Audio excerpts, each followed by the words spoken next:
ሰላም የተማሪ ቤት ወዳጆች እንደምን ቆያችሁ? በዛሬው ቪዲዮአችን የስምንተኛ ክፍል ሶሻል ስተዲስ ዩኒት 6 ፓርት 9ን ይዤላችሁ ቀርብ ያለው ይህ ቪዲዮ በኢትዮጵያ ታሪክ ውስጥ ከተከሰቱ ጦርነቶች ሁሉ ለየት የሚለውን ነው ይዤላችሁ ቀረብኩት። እንግዲህ ይህ ጦርነት ዘ ባትል ኦፍ አድዋ ይሰኛል። ለጥቁር ህዝቦች በጠቅላላ ነፃ እንዲወጡና ሉዓላዊነታቸውን እንዲያስከብሩ የረዳ ጦርነት ነው። ለዛሬ ነፃነታችንም ያበቃን ነው ማለት ነው። እዚህ ላይ እንቆያለን። እንደተለመደው በቀላልና በሚገባችሁ መልኩ አቀርብላችኋለሁ። እስከ ቪዲዮ ፍጻሜ አብራችን ቆዩ።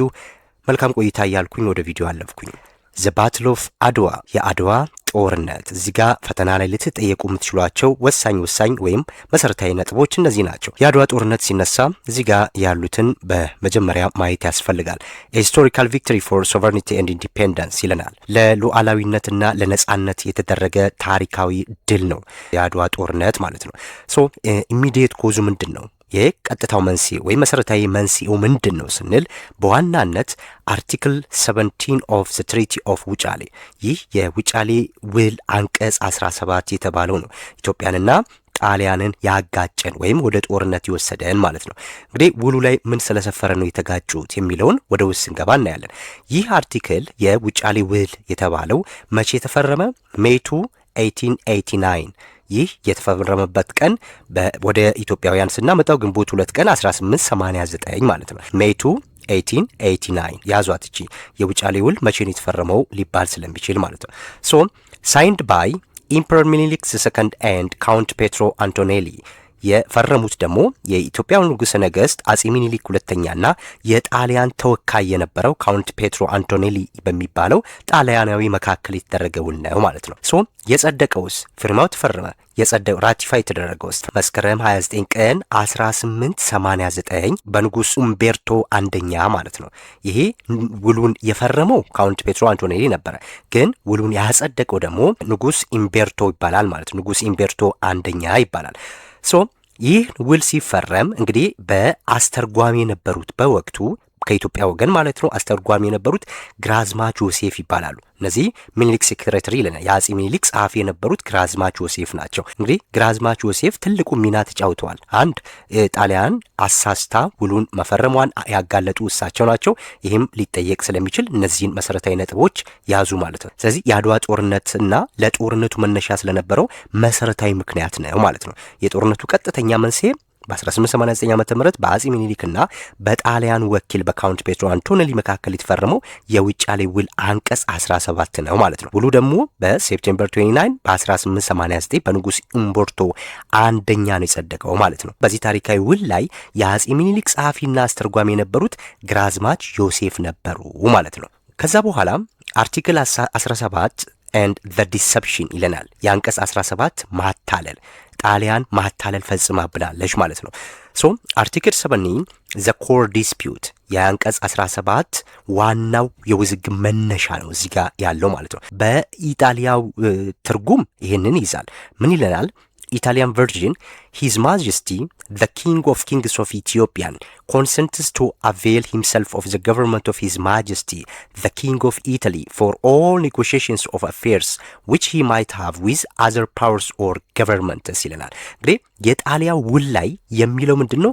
የኢትዮጵያ ንጉሠ ነገሥት ከሌሎች ኃያላን መንግስታት ጋር ለሚያደርጓቸው ማናቸውም የጉዳይ ድርድሮች በኢጣሊያን መንግስት በኩል ለመጠቀም ተስማምተዋል ነው የሚሉት። ስለዚህ ግድ ኢትዮጵያ ለምሳሌ ከፈረንሳይ ጋር ለምታደርገው ማንኛውም ግንኙነት ግዴታ በጣሊያ በኩል መሆን አለበት የሚል ይዘት ያለው ነው የኢጣሊያው ቨርዥን ማለት ነው። ግን በአማርኛው ላይ ያለው ውል ደግሞ ምንድነው የሚለው? የኢትዮጵያ ንጉሠ ነገሥት ከአውሮፓ ነገስታት ለሚፈልጉት ጉዳይ ሁሉ በኢጣሊያን መንግስት አጋዥነት መላክ ይቻላቸዋል ይላል። ስለዚህ ኢትዮጵያ ከፈለገች በኢጣሊያ በኩል የኢጣሊያን አጋዥነት መጠየቅ ትችላለች፣ ወይም በኢጣሊያ በኩል መላክ ትችላለች። ካልፈለገች ግን ትተዋለች ማለት ነው። ይህ ይዘቱ ያንን ነው የሚያሳየው። ስለዚህ እዚህ ጋር ስናጠቃልለው የውጫሌ ውል የተጻፈውና የተፈረመው በሁለት ቋንቋዎች ነው። አንደኛው በአማርኛ፣ ሁለተኛው በኢጣሊኛ ነበር ማለት ነው።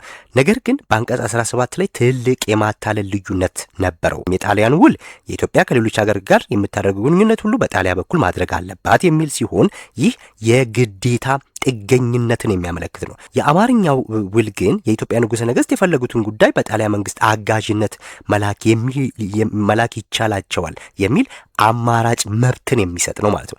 የእንግሊዝኛው አስገዳጅ ነው፣ የአማርኛው ደግሞ አማራጭ መብትን የሚሰጥ ነው። በዚህ ውል ነው ግጭቱ የተነሳው ማለት ነው።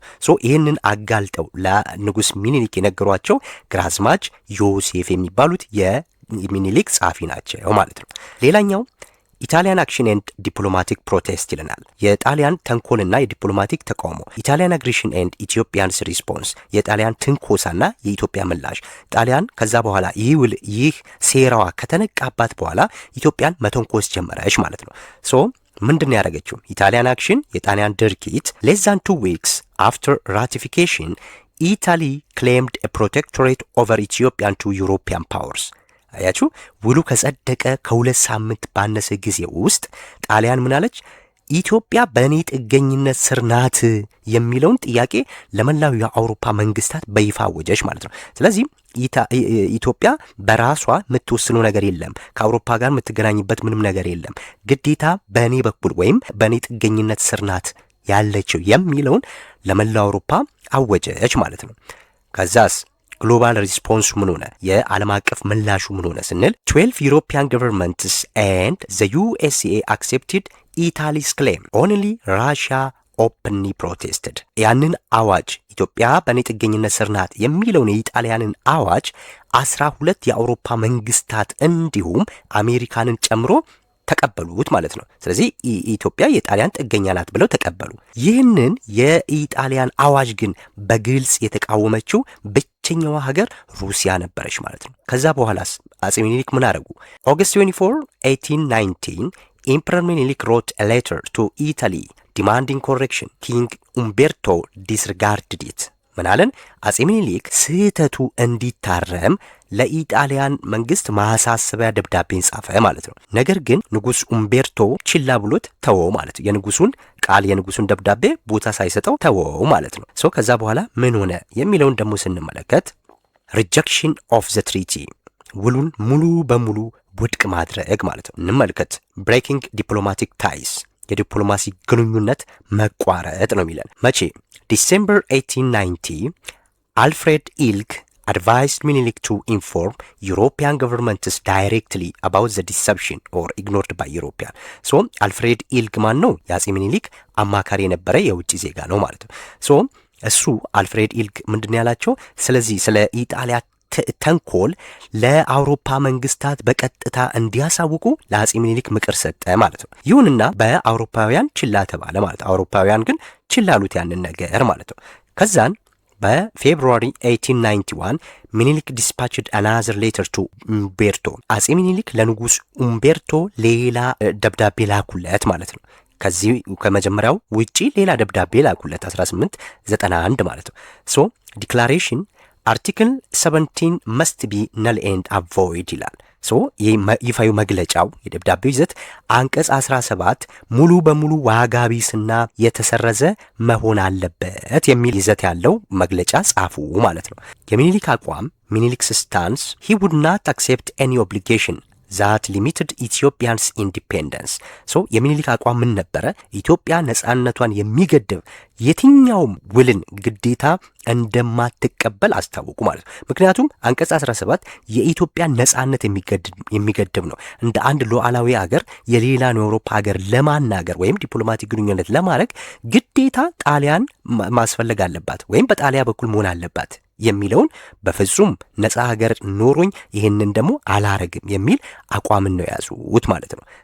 ሪጀክሽን ኦፍ ዘ ትሪቲ የሚለው ውሉ በዚህ ምክንያት ውድቅ ሆነ ማለት ነው። ከዛ ምን ተከተለ? ዘ ሮድ ቱ አድዋ ኤንድ ሞቢላይዜሽን፣ ወደ አድዋ የተደረገ ጉዞና የክተት አዋጅ ማለት ነው። ኢንድ ኦፍ 1895 የ1895 ማብቂያ። ምን ሆነ? ዲፕሎማሲ ፌልድ ኦንሊ ዘ ሚሊተሪ ኦፕሽን ሪሜንድ። ስለዚህም የዲፕሎማሲው ጥረት ከሸፈ ማለት ነው። የቀረው ብቸኛው አማራጭ ወታደራዊ እርምጃ ብቻ ነው ማለት ነው። ዜን ኦክቶበር 1895 ኢታሊያንስ ክሮስድ ዘ መረብ ሪቨር ኤንድ ኦኩፓይድ አዲግራት። በ1895 ዓ.ም ጣሊያኖች የመረብ ወንዝን ተሻግረው አዲግራትን ወረሩ ማለት ነው። ስለዚህ አሁን እነሱ እየገፉ መጡ። ያሴራቸው ከሽፏል። ስለዚህ እነሱም በኃይል ኢትዮጵያን ለመቆጣጠር ነው የሞከሩት ማለት ነው። ስለዚህ ይሄው አዲግራትን ያዙ ማለት ነው። ኢትዮጵያ በዛ ሰዓት ምን አለች? ኢትዮጵያን ሪስፖንስ። ሚኒሊክ mobilized his troops and marched north. አጼ ሚኒሊክ ሰራዊታቸውን አሰባስበው ክተት አውጀው ማለት ነው ወደ ሰሜን ተመሙ ማለት ነው። ስለዚህ የመላ ኢትዮጵያውያንን ለነጻነታችሁ ኑ እንዝመት ብለው አዋጅ አወጁ። አዋጁን እናየዋለን። ይህ አዋጅ ከዳር እስከ ዳር ኢትዮጵያውያንን ያነቃነቀ አዋጅ ነው። ለድሉ ትልቅ አስተዋጽኦ ያለው አዋጅ ነው ማለት ነው። ሶ ያንን አረጉና ቀጥታ ወደ ሰሜን ጉዞ አደረጉ ማለት ነው። በዚህ ጊዜ ኢምፕረስ ጣይቱ አካምፔንድ ዘ ኢምፐረር ቱ ዘ ፍሮንት። ስለዚህ እቴጌ ጣይቱም ወደ ግንባር ከንጉሱ ጋር ዘመቱ ማለት ነው። ከንጉሱ ጋር ዘመቱ። ናሽናል ዩኒቲ ብሔራዊ አንድነት ማለት ነው። ትሩፕስ ዌር ሴንት ፍሮም ኦል ሪጅን ኦፍ ኢትዮጵያ። ስለዚህም ከሁሉም የኢትዮጵያ ክፍሎች የተውጣጣው ሰራዊቶች ወደ ግንባር ደረሱ ማለት። እዚህ ጋር ልብ አድርጉ። በወቅቱ አጼ ሚኒሊክ የኢትዮጵያ ንጉሠ ነገሥት ይሁኑ እንጂ የየአካባቢው ነገስታት ከአጼ ሚኒሊክ ጋር ጸብ ውስጥ የገቡ አሉ። በስልጣን ፉክክር ግዛት በማስፋፋት የተጋጩ አሉ። ብዙ የእርስ በርስ ግጭቶችና ችግሮች ቢኖሩብንም ግን አሁን የግል ግጭቶቻችንን ትተን ሀገርን ሊወር የመጣ ጠላት አለና አንድ ላይ እንዝመን ነው የተባለው። ይህንንም የንጉሱን ጥሪ ተቀብለው ከሁሉም የኢትዮጵያ ክፍሎች የተውጣጣ ሰራዊቶች ነው ወደ ግንባር የደረሰው። አድዋ የአንድ ብሔር ወይም የአንድ አካባቢ ጦርነት አይደለም የተደረገው። መላ ኢትዮጵያውያን ህይወታቸውን ገብረው ነጻነታቸውን ያስከበሩበት ጦርነት ነው ማለት ነው። ሶ እዚህ ጋር ያለው ይሄን ይመስላል። ከዛት ኮማንደርስ ኦፍ ዘ ባትል የሁለቱም ወገን የጦር አዛዦች ሊደርስ ኦፍ ዘ ቱ ፎርስስ ኢትዮጵያን ኮማንደርስ በኢትዮጵያ በኩል የነበሩት ዋና ዋናዎቹ ሌሎችም አሉ። በእርግጥ በዋናነት እነዚህ ናቸው የተጠቀሰው። ራስ መኮንን ወልደ ሚካኤል፣ ራስ መንገሻ ዮሐንስ፣ ንጉስ ተክለ ሃይማኖት፣ ራስ መንገሻ ዮሐንስ የትግራይን ጦር፣ ንጉስ ተክለ ሃይማኖት የጎጃምን፣ የሐረር ጦር በዚህ በኩል አለ። ሌሎችም እንደዚህ ያሉ ማለት ነው። ሶ እነዚህ ዋና ዋናዎቹ ናቸው። እነዚህን እንዳትረሱ። ሶ የኢትዮጵያንን ጦር በዋናነት ሱፕሪም ኮማንደር ሆኖ እያዘዙ የነበሩት ኤምፐረር ሚኒሊክ ንጉሱ ራሳቸው ናቸው ማለት ነው። ሶ በጣሊያን በኩል ደግሞ ስንመጣ የኢታሊያን ኮማንደርስ ጀነራል ቪቶሪዮ ዳቦርሜዳ፣ ሁለተኛው ጀነራል ጁሴፔ አሪሞንዲ ሁለተኛው ነው። ሶስተኛው ጀነራል ማቴዎ አልቤርቶኒ፣ ይሄም ሶስቱ ዋና ዋናዎቹ ናቸው። ሶ የእነዚህን የጣሊያንን ጦር በዋናነት የጦሩ የበላይ አዛዥ ሆኖ ሲመራ የነበረው ጀነራል ኦሬስቶ ባራቴሪ ይባላል ማለት ነው። ሶ እነዚህ አዛዦችን ይዘው ጦርነቱ ተጀመረ ማለት ነው። ዜን ዘ ባትል ኤንድ ዘ ቪክትሪ፣ ፍልሚያውና ታላቁ ድል ማለት ነው። መጋቢት 23 ቀን 1888 ዓመተ ምህረት ኢትዮጵያን በዓለም በአዲስ መዝገብ የተመዘገበችበት ቀን ነው ማለት ነው። ለመላው ጥቁር ህዝቦች ነጻነት መከበር እርሾ ሆኖ ያገለገለው የአድዋ ጦርነት ነው ማለት ነው። ሶ ዘ ክላሽ አት አድዋ የአድዋ ታሪክ ፊልማውን በምናይበት ሰዓት ላይ ማርች 1 1896 መጋቢት 23 ቀን 1888 ዓመተ ምህረት እቺን እንዳትረሷት። እቺ በቃ ትልቁ የኢትዮጵያ ታሪክ ሲነሳ አንዱ የሚነሳው አድዋ ስለሆነ በኢትዮጵያውያንም በፈረንጆቹም መያዝ መቻል አለባችሁ። ሰው ሚኒስትሪ ላይ ሲጠየቁ በዚህ ነው የምትጠይቁት፣ በፈረንጆቹ ነው የምትጠይቁት። ግን በኢትዮጵያውያን መቼ ነው ሲባል ማወቅ አለብን ማለት ነው። ሰው በ1896 እንደ ፈረንጆቹ መጋቢት 23 ቀን 1888 ዓመተ ምህረት ጦርነቱ ተደረገ ማለት ነው። ዘ አውትካም ታዲያ ውጤቱ ምን ሆነ ስንል ባይ ዘ ሚድዴይ ዘ ኢታሊያን ፎርስስ ዌር ዲሲሲቭሊ ዲፊትድ። አያችሁ በኩለ ቀን ላይ የጣሊያን ወራሪ ጦር ሽንፈትን ተከናነበ ማለት ነው። ሶ ጥቁር ነጭን አሸነፈ። ዘመናዊ መሳሪያ የታጠቀውን የጣሊያን ጦር ባህላዊ መሳሪያ የታጠቀው የኢትዮጵያ ኃይል ድል አደረገ ማለት። ልበኩሩ ቆራጥ፣ በአንድነት በህብረት ለነጻነት ለፍትህ የተደረገ ጦርነት ስለነበረ የጦርነቱ ድል ለኢትዮጵያውያን ሆነ ማለት ነው። በዚህ ምክንያት በዓለም አቀፍ የኢትዮጵያ ዝናና የሚኒሊክ መሪነት ከፍ ብሎ ተሰማ። ጥቁሮች በጠቅላላ አንገታቸውን ቀና ማድረግ የቻሉበት፣ ነጭ ለካ ይሸነፋል ወይ ብለው ማሰብ የጀመሩበት ጦርነት በዚህ ተጠናቀቀ ማለት ነው። ሲግኒፊካንስ ፋይዳው ምንድን ነው? ታሪካዊ ፋይዳውን ስናይ ኢታሊያን ኮሎኒያል አምቢሽን ወዝ ቴምፖራሪ ክራሽድ። የጣሊያን የቅኝ ግዛት ምኞት ለጊዜው ሙሉ በሙሉ ተቀጨ ማለት ነው። ሁለተኛው ኢንዲፔንደንት ኢትዮጵያ ሰርቫይቭድ ኤንድ ሜንቴንድ ኢትስ ሶቨርኒቲ። ኢትዮጵያ ነጻነቷን አስከብራ ሉዓላዊ ሀገር ሆና ብቸኛዋ ነጻ ሀገር ሆና ቀጠለች። እዚህ ጋ ያለው መሰረታዊ ሀሳብ ይሄ ነው ማለት ነው። ይህ እንግዲህ ጦርነቱ እንደማይቀር አጼ ሚኒሊክ ሲያውቁ ይህንን አዋጅ አሳወጁ ማለት ነው። አዋጁ ምን ይላል? ኢትዮጵያን ከዳር እስከ ዳር እንዴት ሊያነቃንቅ ቻለ? እስከ ዛሬም ብዙዎቹ የውጭ ታሪክ ጻፊዎች ይደመማሉ። ምን ይላል? እግዚአብሔር በቸርነቱ እስካሁን ጠላት አጥፍቶ ሀገር አስፋፍቶ አኖረኝ። እኔም እስካሁን በእግዚአብሔር ቸርነት ገዛው። እንግዲህ ብሞትም ሞት የሁሉ ነውና ስለ እኔ ሞት አላዝንም። ደግሞም እግዚአብሔር አሳፍሮኝ አያውቅም፣ ከእንግዲህ ያሳፍረኛል ብዬም አልጠረጥርም። አሁንም ሀገር የሚያጠፋ ሃይማኖት የሚለውጥ ጠላት እግዚአብሔር የወሰነልን የባህር በር አልፎ መጥቷልና እኔም የአገሬን ከብት ማለቅ የሰውንም መድከም አይቼ እስካሁን ዝም ብለው ደግሞ እያለፈ እንደ ፍልፈል መሬት ይቆፍር ጀመር። አሁን ግን በእግዚአብሔር ረዳትነት አገሬን አሳልፌ አልሰጠውም። የአገሬ ሰው ከአሁን ቀደም የበደልኩህ አይመስለኝም። አንተም እስካሁን አላስቀየምከኝም። ጉልበት ያለህ በጉልበትህ እርዳኝ፣ ጉልበት የሌለህ ለልጅህ፣ ለሚስትህ፣ ለሃይማኖትህ ስትል በሐዘን እርዳኝ። ወስልተህ የቀረ ግን ኋላ ትጣላኛለህ። አልተውህም። ማርያምን ለዚህ አማላጅ የለኝም። ዘመቻዬም በጥቅምት ነውና የሸዋ ሰው እስከ ጥቅምት እኩሌታ ድረስ ወረኢሉ ከተህ ላግኝህ ይላል።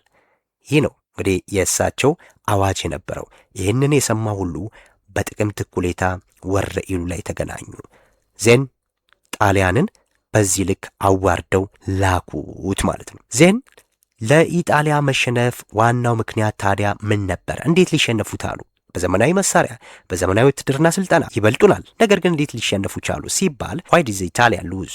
ፎልቲ ኢንፎርሜሽን ነው፣ የተሳሳተ መረጃ ነው የነበራቸው ማለት ነው። ፑር ኢንቴሊጀንስ ሪጋርዲንግ ኢትዮጵያ ፖዚሽንስ፣ ስለ ኢትዮጵያ ጦር አሰላለፍ የነበራቸው የስለላ መረጃ በጣም የተሳሳተና ደካማ ነበር ማለት። በዚህም አንደኛው ለሽንፈታቸው ምክንያት ይሄ ሆነ። ሁለተኛው ፎልቲ ማፕ ሪዲንግ ነው፣ የተሳሳተ የካርታ ንባብ ነበራቸው። ሚስጀጅመንት ኦፍ ዘ ራፍ ቴሪያን ኦፍ አድዋ ምናለን፣ የአድዋን ወጣ ገባ መልክዓ ምድርን በሚገባ አልተረዱም ነበር። አድዋ ወጥ ወይም ቀጥ ያለ ቦታ አልነበረም፣ ወጣ ገባ ነው። ስለዚህ ያንን መልክዓ ምድር በሚገባ አለመረዳታቸው ማለት ነው። ሶስተኛው አንደርስቲሜሽን ነው፣ ሰቨር አንደርስቲሜሽን ኦፍ ዘ ሳይዝ ኤንድ ብሬቨሪ ኦፍ ኢትዮጵያን ፎርስስ፣ የኢትዮጵያን ጦር ብዛት አንድነትና ጀግንነት በጣም አሳንሰው ነው የገመቱት ማለት ነው። ይህም ለሽንፈታቸው ምክንያት ሆነዋል ማለት ነው። እንዳትረሱ እዚህ ጋር ዜን ኮንሲኩዌንስ ኦፍ ዘ ዲፊት ኢን ኢታሊ፣ ይህ የኢጣሊያ የሽንፈቱ ነጸብራቅ በኢጣሊያ ሀገር ላይ ምን ነገሮችን አስነክሳ ስንል ኢምፓክት ኢን ኢታሊ ሞራል ቦስት ነው። የመጀመሪያ የሞራል መነቃቃት ማለት ነው። የሞራል መነቃቃት እንዴት? አንቲኮሎኒያሊስት ኤለመንትስ ኢን ኢታሊ ጌንድ ሞመንተም፣ በጣሊያን ውስጥ ለነበሩ ጸረ ቅኝ ግዛት አንቀሳቃሾች ትልቅ የሞራል ስንቅ ሆነ ማለት ነው። በጣሊያን ውስጥ የነበሩ ጸረ ቅኝ ግዛት አንቀሳቃሾች ነበሩ ማለት ነው። ሶ ለነዛ ትልቅ መነቃቃት ነው የነበረው። ሁለተኛው በጣሊያን የተከሰተው ምንድን ነው? ፕሮቴስት ነው፣ ተቃውሞ ነው የገጠማቸው ማለት ነው። ከዚህ ሽንፈት በኋላ ሉክ ሻውት ኦፍ ቪቫ ሚኒሊክ፣ ሚኒሊክ ይኑር ዌር ሂርድ ኢን ሮም ኤንድ ሜጀር ሲቲስ። በደንብ አስተውሉ እዚህ ጋር ሚኒሊክ ይኑር ወይም ቪቫ ሚኒሊክ የሚሉት ኢትዮጵያውያን አይደሉም፣ ጣሊያን ያሉ ኢትዮጵያውያን አይደሉም። ራሳቸው ጣሊያናውያን ነበሩ ይህንን ሚኒሊክ ይኑር እያሉ የነበሩት፣ ቪቫ ሚኒሊክ ሲሉ የነበሩት ማለት ነው። በሮማና በትላልቅ የጣሊያን ከተሞች ጎዳናዎች ላይ ቪቫ ሚኒሊክ፣ ሚኒሊክ ይኑር የሚሉ ድምጾች በከፍተኛ ሁኔታ ይሰሙ ነበረ ማለት ነው። ሶስተኛው ፒቲሽን ነው፣ የህዝብ አቤቱታ ነው። 100,000 ኢታሊያን ሳይንድ ፔቲሽን ኮሊንግ ፎር ቶታል ዊዝድሮዋል ፍሮም አፍሪካ።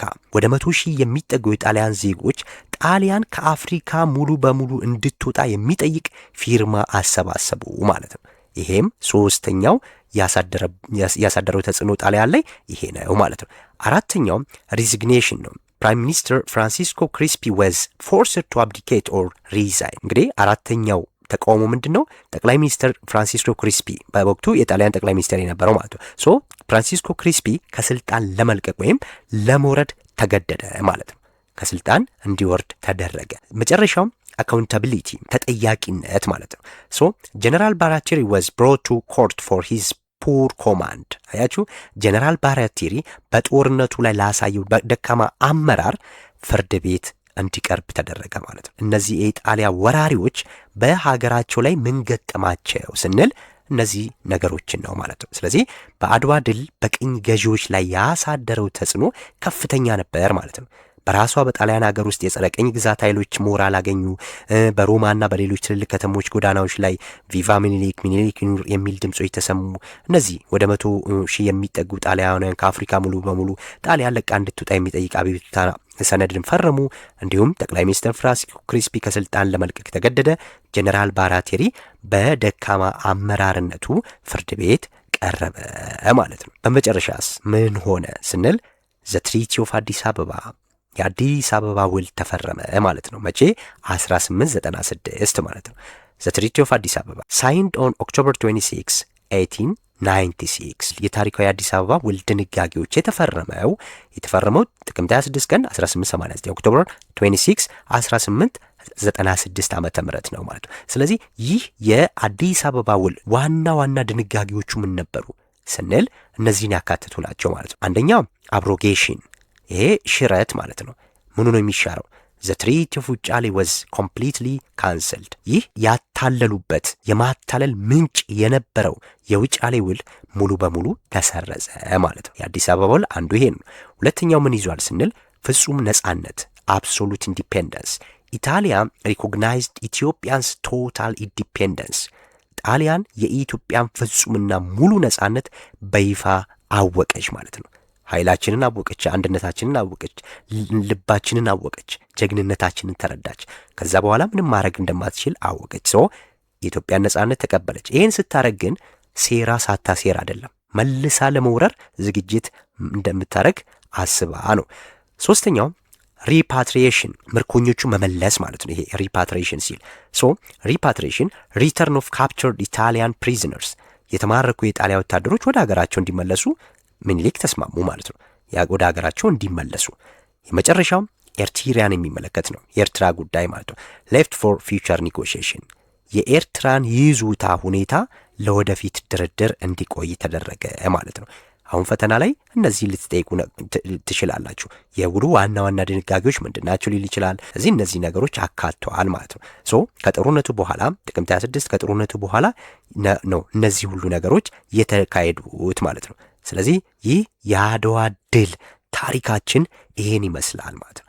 ይህ ድል እንዳልኳችሁ ከኢትዮጵያ አልፎ ከአፍሪካ አልፎ ዓለም ላይ ላሉት ለጸረ ቀኝ አገዛዝ አቀንቃኞች መነሳሳት የፈጠረ ነው። ጥቁሮች አንገታቸውን ደፍተው የነበሩ፣ በቀኝ ግዛት ስር የነበሩ፣ በባርነት ስር የነበሩ ጥቁሮች ሁሉ የኢትዮጵያውያንን መንፈስ ወስደው፣ ለምሳሌ ደቡብ አፍሪካ አቢሲኒያን ቸርች የሚል ቸርች ከፍተው ነበረ። በዚህ በአድዋ ጦርነት የተነሳ ማለት ነው። የኢትዮጵያ መንፈስ እኛ ላይ ሚደር ነጮችን ማሸነፍ እንደሚቻል ስለ ልቦናቸው የተገነባው ጥቁሮች በአድዋ ጦርነት ነበር ማለት ነው። ስለዚህ ስናጠቃልለው አድዋ ለነጻነት፣ ለሰው ልጅነት፣ ለክብር የተደረገ ጦርነት ነው። ይህንን ማወቅ፣ መረዳት፣ ማክበር ይገባናል ማለት ነው። ለዛሬ ይዤላችሁ የቀረብኩት ታሪካዊውን የነጻነትና ለሉዓላዊነት የተደረገ የአድዋ ጦርነትን ነው። ለዛሬ በቃናል። በቀጣይ ደግሞ ሌሎቹን ይዤላችሁ ቀርባለሁ። እንደተለመደው ሐሳብ፣ አስተያየት፣ ጥያቄ ካለ አስቀምጡልኝ። ላይክ፣ ሼር፣ ሰብስክራይብ ማድረግ አይረሳ። መልካም ቆይታ። ባይ ባይ።